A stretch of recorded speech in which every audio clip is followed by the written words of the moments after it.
పరిషత్ ఎన్నికలు ఎప్పుడు? పరిషత్ ఎన్నికలు ఎప్పుడు? మండల జిల్లా పరిషత్ ఎన్నికలపై సమాలోచన 10 పరీక్షలకు ముందా తర్వాత? నేటి క్యాబినెట్లో స్పష్టత. ఇవాళ 23rd ఈ రోజున క్యాబినెట్ సమావేశం ఉంది. క్యాబినెట్ సమావేశం తర్వాత క్లారిటీ వచ్చే అవకాశం ఉంది. 10వ తరగతి పరీక్షలు మార్చి 14 నుంచి ఉన్నాయి. సో మార్చి 14 బిఫోర్ పెట్టాలా, అయిపోవాలంటే ఏప్రిల్ అవుతుంది, మళ్ళీ ఏప్రిల్లో పెట్టాలన్నది ఆలోచన చేస్తారట. సహకార పదవుల భర్తీ పైన కూడా నిర్ణయం తీసుకునే అవకాశం. గ్రేటర్ హైదరాబాద్లో 3 కొత్త కార్పొరేషన్ల మధ్య ఉద్యోగుల విభజన, కొత్త ఉద్యోగాల అవసరంపై సమీక్ష. ప్రభుత్వ పరిధిలోకి మెట్రోను తీసుకునే అంశంపైన చర్చ.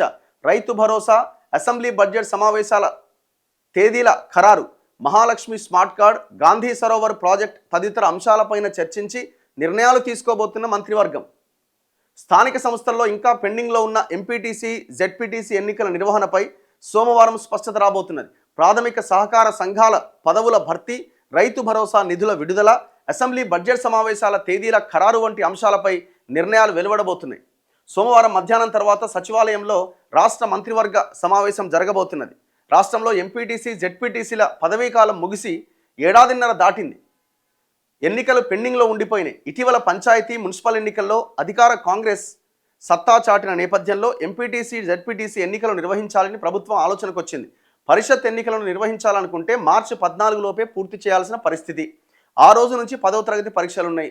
పరీక్షలు, ఎన్నికలు ఒకేసారి ఉంటే ఇబ్బంది తప్పదు. ఈ నేపథ్యంలో పరిషత్ ఎన్నికలకు ప్రత్యక్ష ఎన్నికలు పెట్టాలన్నా, పరోక్ష ఎన్నికలు పెట్టాలన్నా, 10th పరీక్షలకు ముందా తర్వాత అన్నదానిపైన మంత్రివర్గం ఇవాళ ఆలోచన చేయబోతున్నదట. పరోక్ష ఎన్నికలు అంటే వీళ్ళు ఏమంటున్నారంటే గెలిచిన సర్పంచ్లు వాళ్ళ చేత ఎంపీపీలను ఎన్నుకొని ఎంపీపీల నుంచి జెడ్పీ చైర్పర్సన్లను డైరెక్ట్గా ఎన్నుకుంటే అయిపోద్ది అన్నది చూస్తున్నారు.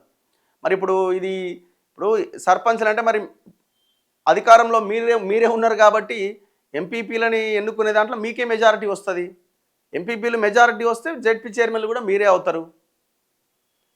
అధికారంలో మీరు ఉన్నారు కాబట్టి అందరినీ కొనేయడానికి అవకాశం ఉంటుంది. ఇప్పుడు ఓటింగ్ అనుకోండి, ఓటింగ్ అయితే ఓట్లు వేయడం ద్వారా, ప్రజలు ఓట్లు వేయడం ద్వారా ఎన్నుకోబడతారు. అప్పుడు ఎవరు ఏంటి అన్నది తెలుస్తుంది. మరి దీనికి అపోజిషన్ పార్టీలు ఒప్పుకుంటాయా పరోక్ష ఎలక్షన్ పెడితే? ఇవన్నీ ఉన్నాయి. అండ్ ఇంకొకటి, సరే ఈ ఎంపీటీసీ, జెడ్పీటీసీ వల్ల ఉపయోగాలు ఏంటి అంటే వాడుకుంటే ఉపయోగం. ఈ వ్యవస్థలు దేనికి పనికిరాని వ్యవస్థలుగా మార్చింది ప్రభుత్వాలే. ఊర్లో ఎంపీటీసీ ఎవరా అంటే పేరు చెప్తారు కానీ ఆయన దగ్గరికి ఎవరన్నా పోతారా? మరి ఇట్లాంటి వ్యవస్థలు దేనికి అన్న చర్చ, క్వశ్చన్ ఉన్నది.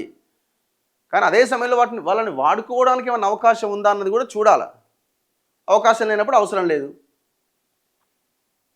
అండ్ దాంతోపాటు ప్రాథమిక సహకార సంఘాల, కోఆపరేటివ్ సొసైటీ పదవులను నామినేటెడ్ విధానంలో భర్తీ చేయాలని ప్రభుత్వం భావిస్తోంది. దీనిపైన కూడా నిర్ణయం వెలువడబోతున్నది. ఇప్పుడు ఆ డీసీసీబీలది 9 డీసీసీబీలు 33 చేసి జిల్లాకు ఒక పదవిని పంచిపెడతారన్నట్టు. అదే చేసే అవకాశం ఉందట. బడ్జెట్ సమావేశాల తేదీల మీద కూడా స్పష్టత వచ్చే అవకాశం ఉందట. 2026-27 ఆర్థిక సంవత్సరానికి సంబంధించిన బడ్జెట్ సమావేశాలను ఎప్పటి నుంచి చేపట్టాలి అన్న దానిపైన మంత్రివర్గం నిర్ణయం తీసుకోబోతున్నది. వివిధ శాఖలు అంశాల వారీగా బడ్జెట్ పద్దులపైన చర్చించే అవకాశం ఉంది.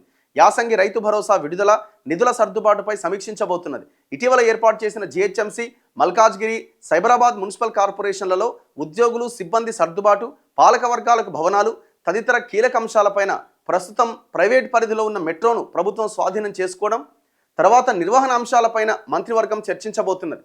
దేవాదుల ప్యాకేజీ 3 పనులకు నిధులు మంజూరు చేసే అవకాశం ఉన్నట్టుగా తెలిసింది.